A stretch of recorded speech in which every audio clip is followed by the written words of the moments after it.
All right, guys, my next favorite story in rescue that I have is Penny the Cemetery Pitty.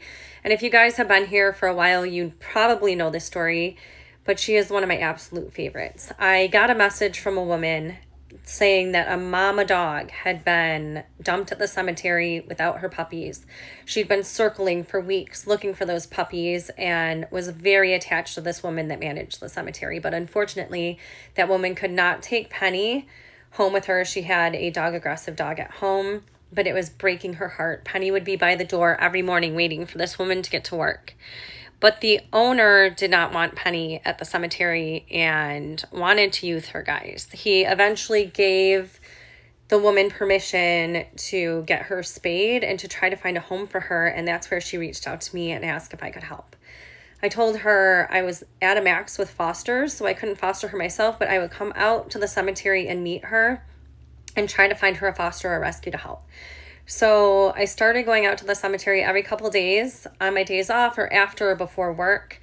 And Penny was scared of everybody. So that's why she was having a hard time finding a home for her with anybody else. I met the cemetery owner. He was so nice. He said I reminded him of his daughter. And so he allowed more time for us to try to find a home for Penny. And every night she'd go underneath this barn in the cemetery, and that's where she would sleep. Even though they made her a bed in the shed and a whole area, she'd hide under there. Imagine how scared she was in a cemetery. And she would wait for the manager to get there, and she would run out and greet her at the door. The first time I went out and met Penny, I could tell how attached she was to that cemetery manager.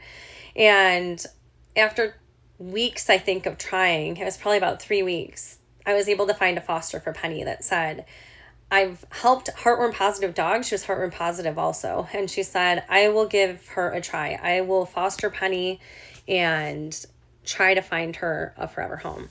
And so I gained her trust throughout those weeks. We gave her a bath together, and we finally were able to get her into my car, and I took her to this amazing other foster that fell absolutely in love with her. She is a total nanny dog.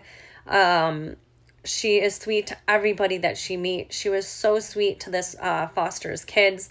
The foster actually almost foster failed her and then found the best home for her.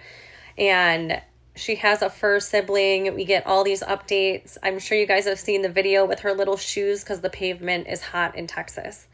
But I will post an update of Penny too so you guys can see her. And those of you that haven't seen her or met her through my videos, you guys can see her also. But I just hope every dog someday can get outcomes like Penny and like Mercy, the dog that I just shared. But we've just got to keep going and keep being their voice. Well, we will be live tonight at 5 p.m. Central Standard Time. Please join us. Learn a little bit more about Rescue Dog Army. And let's go, guys.